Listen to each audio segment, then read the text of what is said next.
আমি অফিসিয়াল তদন্ত করা নিয়ে আমি ব্যক্তিগতভাবে এই ব্যাপারে কাজ করার চেষ্টা করছি। স্বাস্থ্য মন্ত্রণালয়ের সাথে আমি কথা বলছি। আমি আশা করি সরকার একটা তদন্ত করবে, দায়ী কারা ছিলেন, বা অ্যাটলিস্ট আমরা কাউকে ধরে যে শাস্তি দিতে চাইছি সেটার চাইতেও জরুরি কথা প্রবলেমগুলো কোথায় হলো। সো একটা ইনভেস্টিগেশন আসলে ভবিষ্যতে হেল্প করে যাতে একই ধরনের ঘটনার রিপিটেশন না হয়, সেই কারণে অন্তত তদন্ত হওয়া উচিত বলে আমি ব্যক্তিগতভাবে মনে করি এবং আমি চেষ্টা করছি। আমি এই ব্যাপারে আসলে কথা বলবো এবং আমি প্রয়োজনে মাননীয় প্রধানমন্ত্রীর সাথেও কথা বলবো। আমরা যে কাজটা করার চেষ্টা করব, প্রথম তদন্ত করে নির্ণয় করার চেষ্টা করবো।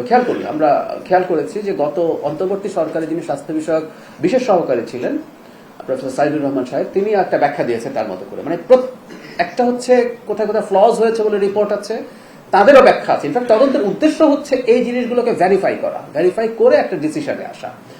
সেখানে যদি কারো কোনো গ্রস নেগলিজেন্স পাওয়া যায়, আমি এটা আমার ব্যক্তিগত অপিনিয়ন যে তাদের বিরুদ্ধে আসলে শাস্তিমূলক ব্যবস্থা নেওয়া উচিত হবে।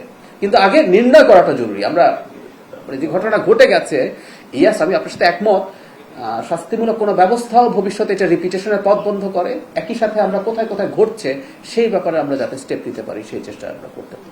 আমি এই যে প্রশ্নটা তোলা হলো যে দৃশ্যমান ব্যবস্থা, আমি ব্যক্তিগতভাবে মনে করি যে এই ব্যাপারে, যে আমি আগেও বলেছি যে সরকার কখনো কোনো কিছুতে যদি রিলাক্টেন্স বা একটু দেরি হয়, ভুল করে, স্বীকার করবে।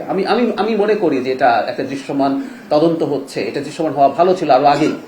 সো দেরি হয়েছে, আমরা এটার জন্য অ্যাপোলোজাইজ করি এবং আমরা খুব দ্রুত অন্তত যাতে এই ধরনের একটা তদন্ত শুরু হয় সেই চেষ্টা আমরা করব।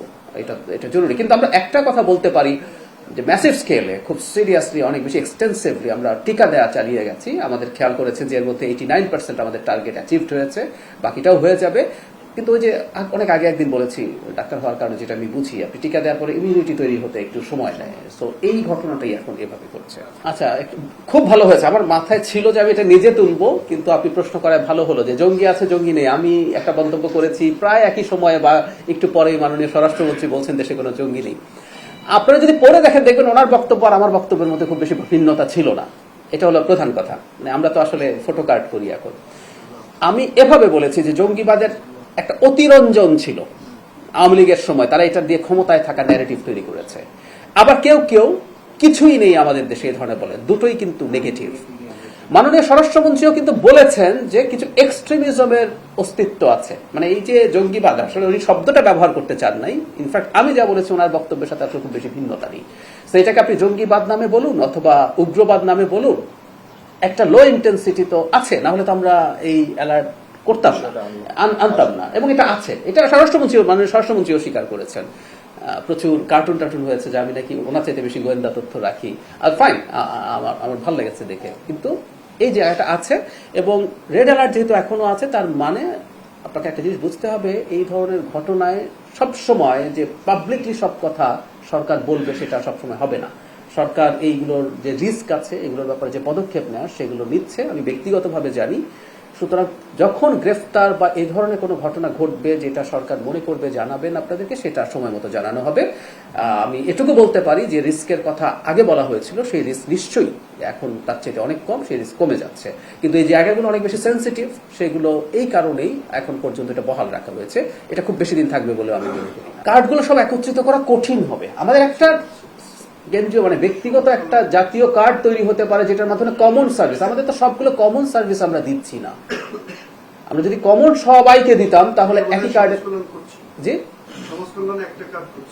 সমাজ কল্যাণের এখন খেয়াল করে দেখুন, আবার এর মধ্যেও সম্পূর্ণ একটা কার্ড করে ফেলা আসলে কঠিন। আমি কেন বলি, কতগুলো স্পেসিফিক টার্গেট গ্রুপের কাছে তো আসলে আমরা যাব, কখনো কখনো সেই সংখ্যা, তারপরও মোটামুটি যতটুকু একটা আমব্রেলার মধ্যে আনা যায় সেই চেষ্টা আসলে করা হবে। কিন্তু তারপরে হয়তো কিছু এক্সক্লুসিভ কিছু কার্ড থেকে যেতে পারে, যেমন সমাজ কল্যাণ তারগুলো করছে, কিন্তু ওইদিকে ক্রীড়া, এটা সমাজ কল্যাণের অধীনে। আমি এই তথ্যটা জানতাম না, এটা কি পাবলিকলি আসেনি? এটা অফিসিয়ালি উইথড্রন হয়নি, আপনারা জানেন। তবে এটা হয়েছে যে তাদের যে ম্যাজিস্ট্রেসি পাওয়ার ছিল সেটা কিন্তু আর নেই। তাহলে বড় পরিবর্তন হচ্ছে ইলেকশনের পর এটা। তার মানে এখন আমাদের আইন শৃঙ্খলা রক্ষাকারী বাহিনী তার সম্পূর্ণ দায়িত্ব নিয়ে, যেটা সিভিল ফোর্স কাজ করছে, এটা খুব বেশি দিন, এটা আমি আমার জায়গা থেকে বলছি, আমি এটা খোঁজ নিয়ে আপনাদেরকে জানাতে পারবো। আমি মনে করি না এটা খুব বেশি দিন থাকবে। কিন্তু আমাদের যে ফ্র্যাজাইল আইন শৃঙ্খলার অবস্থা ছিল, সেখানে আমাদের সেনাবাহিনীর মানে অফিসিয়ালি থাকা, মানে এটার একটা সিম্বলিক ভ্যালু আছে আমাদের মানুষজনের, ডেটারেন্ট হিসাবে এটা ভালো কাজ করে, সেই কারণেই আছে। আমি আবারও বলছি, নির্বাচনের আগে পরের মধ্যে বেসিক পার্থক্য হচ্ছে, আগে তারা নিজেরা অ্যারেস্ট করতে পারতেন, নিজেরা এইসব স্টেপ নিতে পারতেন, সেটা নিচ্ছেন না। তারা জাস্ট এখন একসময় যে মিলিটারিকে নির্বাচনের সময় স্ট্রাইকিং ফোর্সের মতো রাখা হতো, টু সাম এক্সটেন্ট তারা সেভাবেই আছেন, এবং এটা আমি মনে করি না আর খুব বেশি দিন থাকবে।